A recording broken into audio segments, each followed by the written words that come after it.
Good morning, good afternoon, good evening. This is Dr. DeChavo. We are reviewing week 4, if you can believe it. And I just wanted to give you a brief reminder to take exam 1. Don't forget to take that. The dates will be different from semester to semester. So follow the dates for your particular semester. If it asks for a password, you've entered it incorrectly.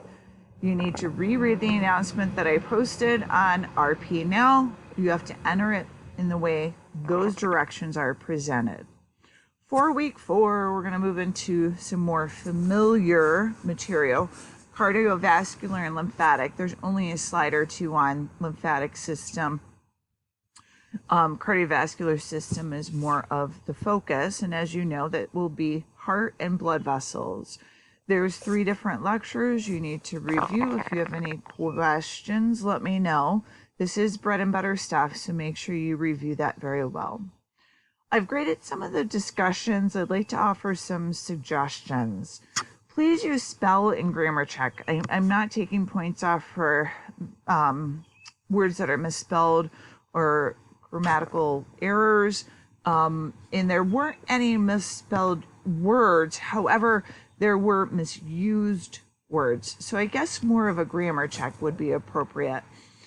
Additionally, reread them. A few words, as I said, were misused. One of the tricks that I learned in writing letters for medical school for my students, or PA school or NP school if necessary, I would read it backwards. I know that sounds weird, but it really makes you think about the sentences and the words that are applied and think, is this the correct word for what I'm trying to do? And Grammarly is great. It picks up a lot of things. Some things it gives you wrong suggestions, but it just might be a good idea. Now, for some of the comments on cystic fibrosis, some of you just said it affects the heart. Well, we need more than that. We need a description of why it affects the heart. So I found a nice article that goes into several things. Some of the heart cells or myocardial cells, myocytes, are damaged. That's one of the things that can happen. The ventricles can be small, volume-wise, big, muscle-wise.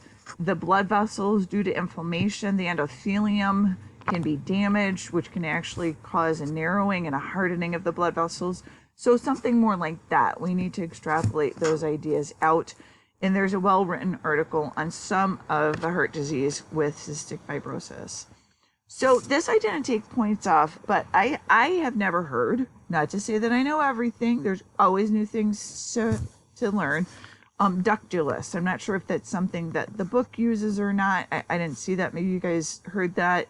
I even looked it up, and the www does not provide a ductulus. I think you're going to hear pancreatic duct and biliary duct. I don't know. Maybe ductulus is something new. If it's something new, email me. Let me know. But it's just something to think about. And if I'm incorrect, I will mea culpa in the next email. Now, let's look at Module 4. As I said, it's cardiovascular. So cardiac is heart. Vascular is vessels and lymphatic systems. So you need to know how blood flows into and out of the heart. That needs to be a steady stream of volume going into and out of the heart. So you need to understand pre and after load. That determines how much blood is left in the heart before and after it beats. Angiotensin-renin system is a very important system to understand. It's the hormones, the small hormones that flow through the bloodstream that help to regulate blood pressure.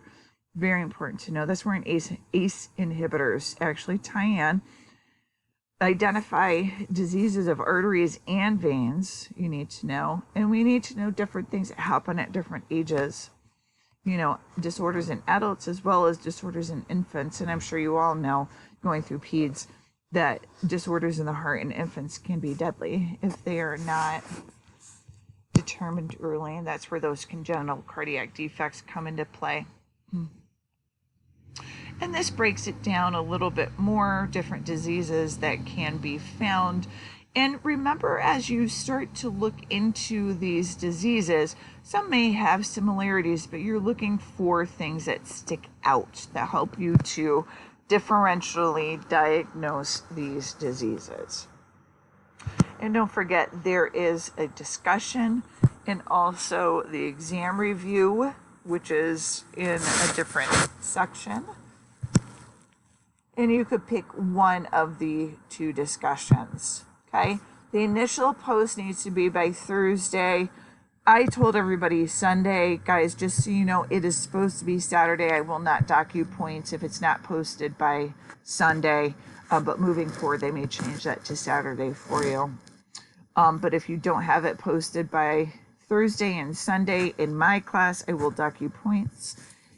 Follow APA format as best as you can. I'm really not docking points on that as well, but you will need to learn that. This is a good time to practice it. Please reach out if you have any questions. I hope everyone is doing well. Good luck on your exam if you have not taken it. And we'll talk soon. Have a great day.